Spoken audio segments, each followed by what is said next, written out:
Él es director del Centro Signos, según yo entiendo, y además es investigador asociado del IES, Instituto de Estudios de la Sociedad, y además un escritor bien prolífico. La verdad es que ha escrito bastante en los últimos años. ¿Cómo le va, señor Mansuy? Muchas gracias. Qué gusto tenerlo por Encantado acá. de estar aquí, es recíproco todo así. ¿Qué tal, Daniel? ¿Cómo estás? Yo sé que es sincero ese comentario. Oye, y el último de los libros, lo tenemos aquí para que los que nos están viendo en el streaming, ¿cierto? Lo vean, Los Inocentes al Poder, crónica de una generación, donde Daniel hace un análisis, radiografía, diseca, dijeron por ahí, la trayectoria y la historia de la generación del Frente Amplio desde sus inicios, cuando empiezan a aparecer, ¿cierto?, en las primeras manifestaciones como dirigentes estudiantiles hasta su llegada al poder.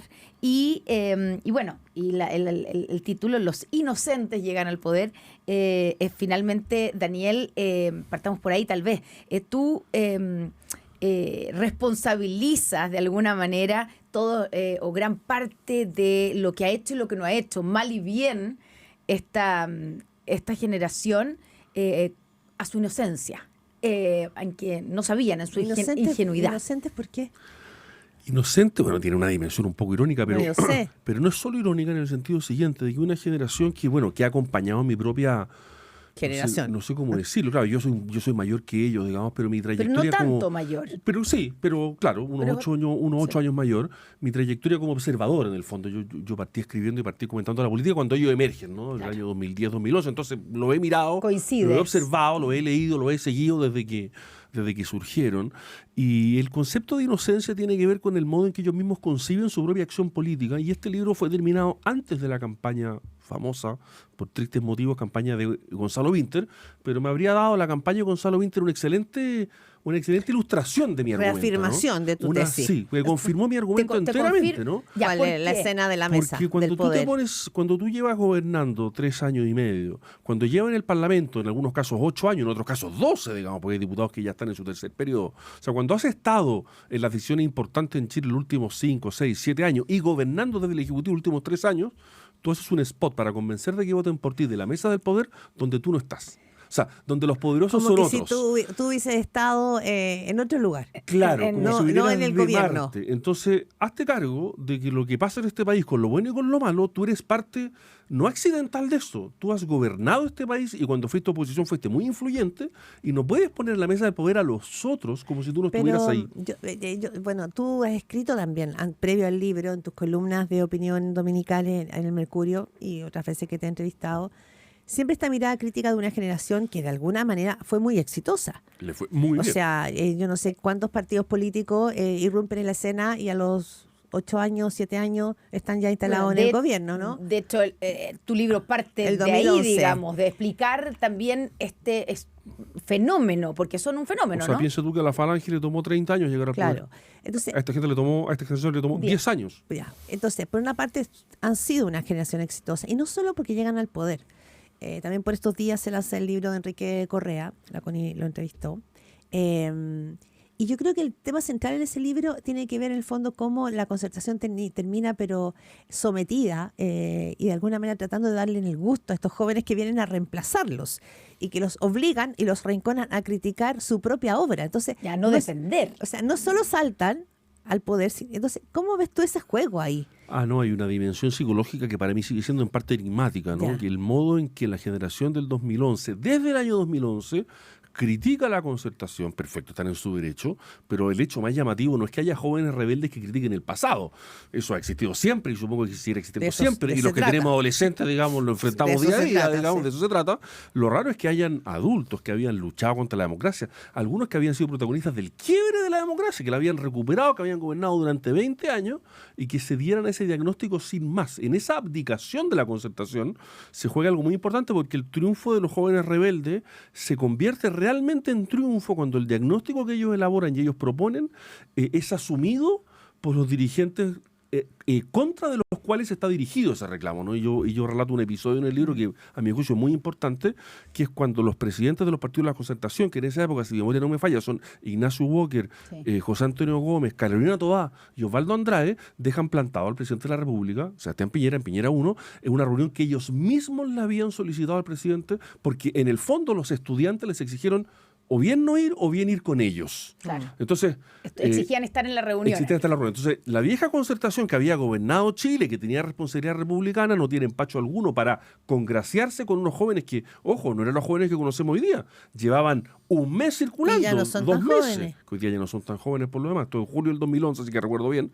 Están dispuestos a dejar plantado al presidente de la República para congraciarse con jóvenes de 21 o 22 años que tenían cierto éxito, por supuesto, pero que eran unos dirigentes que no tenían trayectoria. El factor psicológico de padres que les hubiese gustado tener hijos Tal cual. como ellos. Tal cual. O que vieron en ellos lo que ellos hubieran querido hacer Y no pudieron, hacer porque algo se truncó con la dictadura.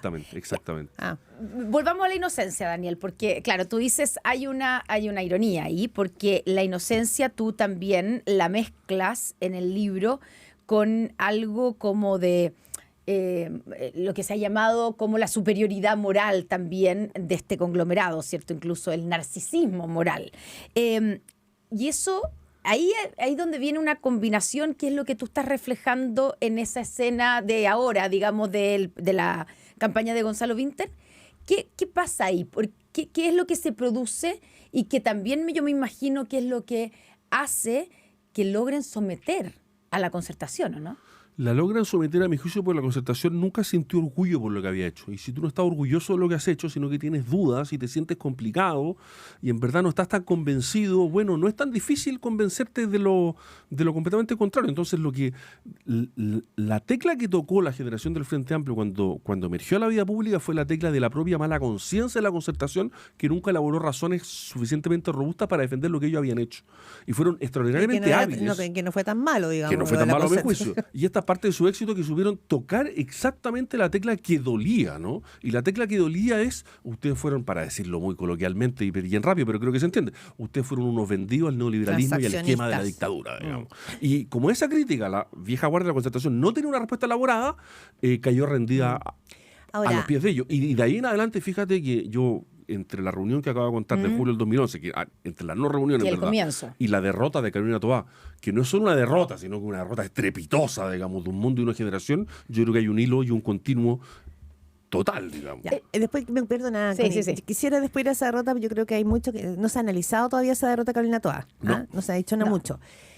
Pero a ver, entre esa generación que cuestiona todo y que llega al poder, entre esa generación que hoy día todo el mundo critica, o sea, en la derecha todos, no hay ni uno que no, pero también hay quienes hacen la distinción y que distinguen, por ejemplo, a Gabriel Boric del resto de su generación. No sé por qué lo dejan aparte, como en reserva, o que uno mira figuras como Tomás Bodanovich, que a mí me tocó entrevistarlo hace 2 veranos y decía, oye, el Frente Amplio se acabó su narrativa, aquí tenemos que empezar a gestionar. No lo veo en la línea de seguimos siendo grosos. Un poco la campaña de Gonzalo Vinter mostraba eso. Que jamás dirían grosso. No, eso de los años 80, lo más viejo que hay. O sea, mi hijo me miraría y me diría, pero mamá, ¿de qué estás hablando? Pero bueno.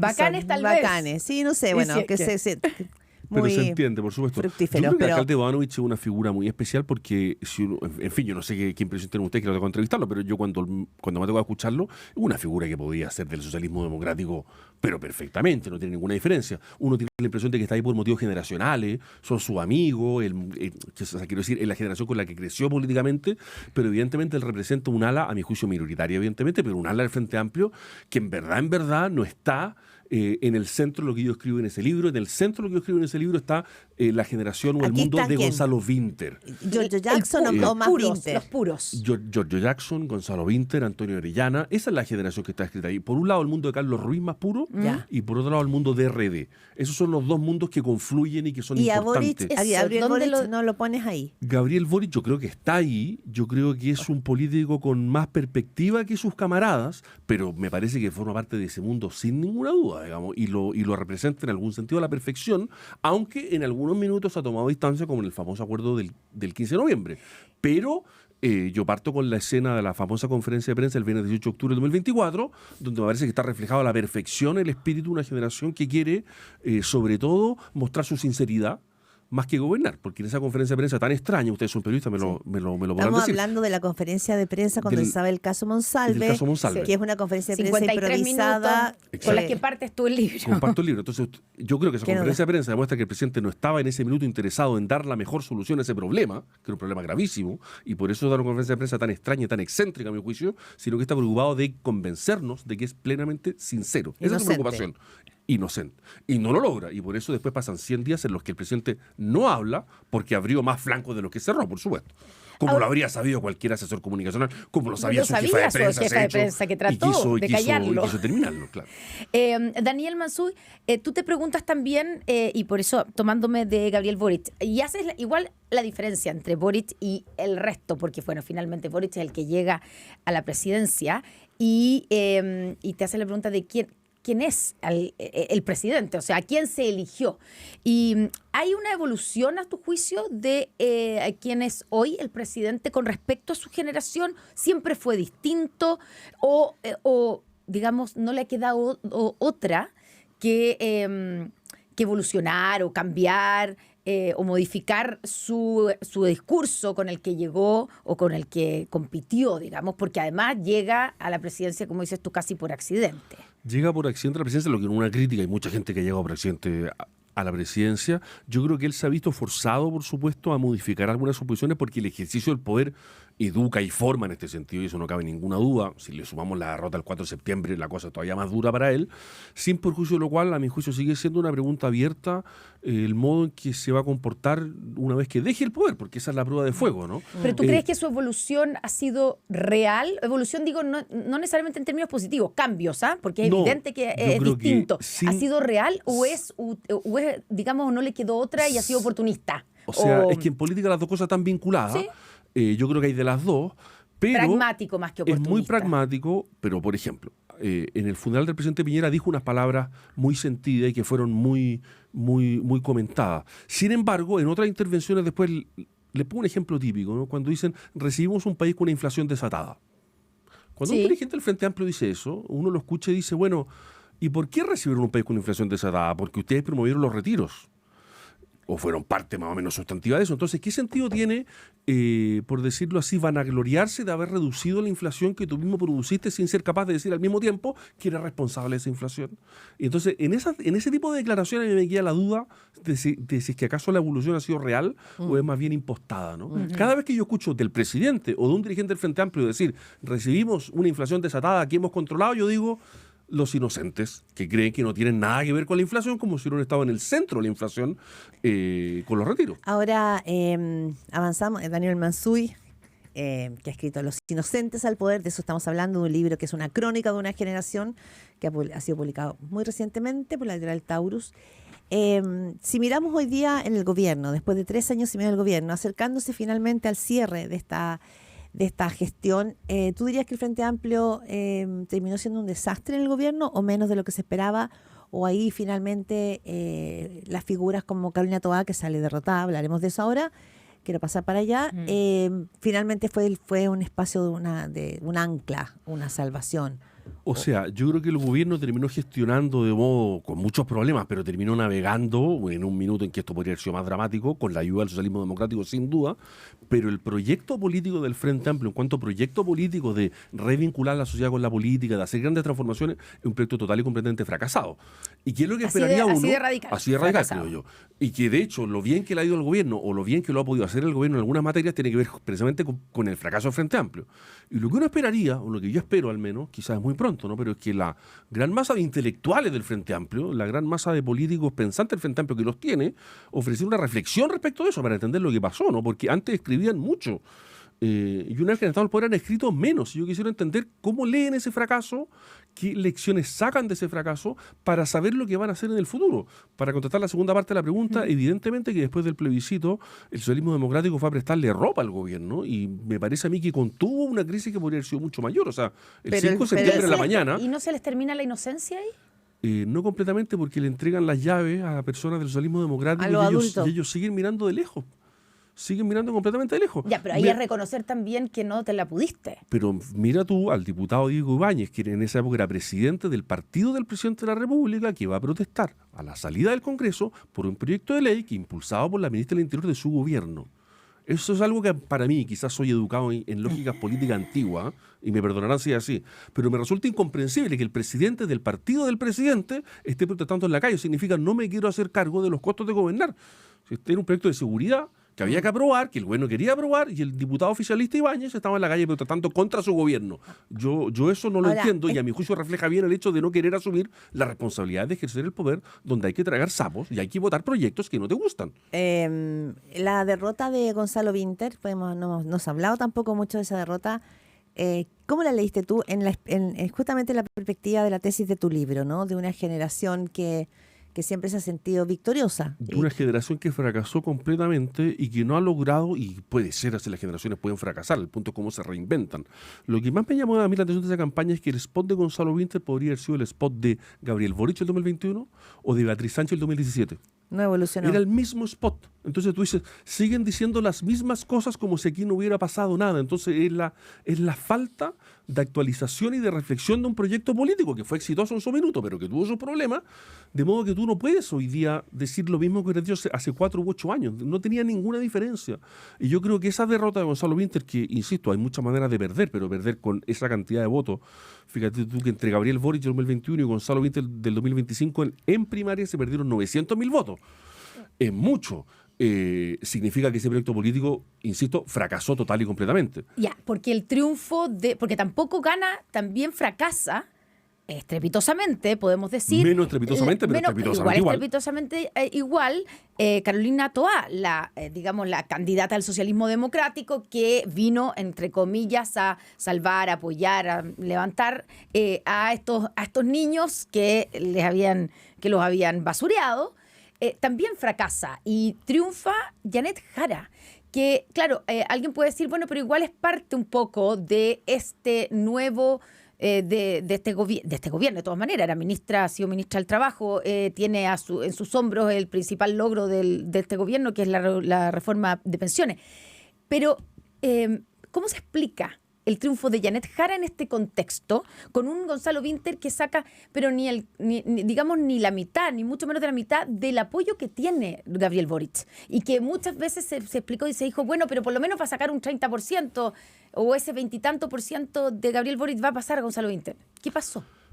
Yo creo que pasó lo siguiente, para responder sobre Carolina Toá. Yo creo que Carolina Toá fue una buena ministra del Interior en las condiciones que tuvo, pero no tuvo políticamente la fuerza para plantear una posición distinta, ¿no? Y no logró marcar distancia con el gobierno. Esto es fácil decirlo, es difícil hacerlo, ¿no? No se separó, Pero cuando la ministra del Interior, nombrada en septiembre, acepta en silencio los indultos del 31 de diciembre, uno dice, bueno, aquí había un lugar para plantear algo distinto. ¿Se acuerdan cuando Ricardo Lagos no quiere firmar Punta Peuco, no? Sí, y sigue siendo ministro, y después es presidente. Fue una crisis de ese gobierno Barca Mayor, sí. Pero es porque te comiste una crisis porque marcaste tu posición. ¿Ah? Y estás dispuesto a pagar los costos asociados porque tomas un riesgo. Y después lo que pasó en la campaña, ya mi juicio Janet Jara aquí mostró una habilidad táctica impresionante, por la cual no habría que subestimarla en ningún caso, es que Gonzalo Vinter y Carolina Toá se trenzaron una disputa sobre el pasado. O sea, y nadie va a votar por el pasado. Mis hijos grandes que hoy día votan, digamos, la verdad es que la discusión sobre si la concertación fue pertinente o no, sobre si los años 90 las reformas fueron más allá o no, a mis niños que nacieron en el 2005, 2006, que hoy día votan, o sea, es como si le hablaran del Frente Popular, no sé, Arturo Alessandri, no. Y Janet Jara entendió eso y logró transmitir otra cosa. Yo creo que va a necesitar más para la presidencial, pero para la primaria fue perfecto, y los dejó a ellos peleando atrás mientras ella transmitía otra cosa. Maravilloso para ella, pero en el fondo Gonzalo Vinter y Carolina Toá trabajaron, sin saberlo probablemente, pero para Janet Jara porque se enfrascaron en una disputa que no tenía ningún sentido. Oye, Gonzalo, es como a pie de página del libro, porque... Daniel. Gonzalo me quedé con Vinter en la cabeza. No, llevo a esto, a Janet Jara, a lo que deja la estela del Frente Amplio, porque para muchos también es como, va a ser una derrota si es que finalmente aquí lo que se consolida es mucho más al frente, digamos, una oposición más en una derecha más conservadora o más ultra que una centro derecha. Es decir, que la polarización o una eventual polarización podría ser una gran derrota también en la herencia que deje una nueva generación. O sea, si es ¿O que no? llegara a ganar José Antonio Cast la presidencia, bueno, se supone que Boric nos vendió, voten por Boric para detener a la ultra, y la habrás alimentado más con tu propia política y tus propios errores políticos. Entonces, eso, si es que eso ocurre, por supuesto que va a ser una rota tremenda, sabiendo que hoy día los incumbentes la tienen muy difícil para llegar al poder, y por tanto, por decirlo así, lo que sería raro en esta presidencial sería que ganara el oficialismo, en términos estructurales simplemente, porque hoy día es muy difícil ganar desde dentro, ¿no?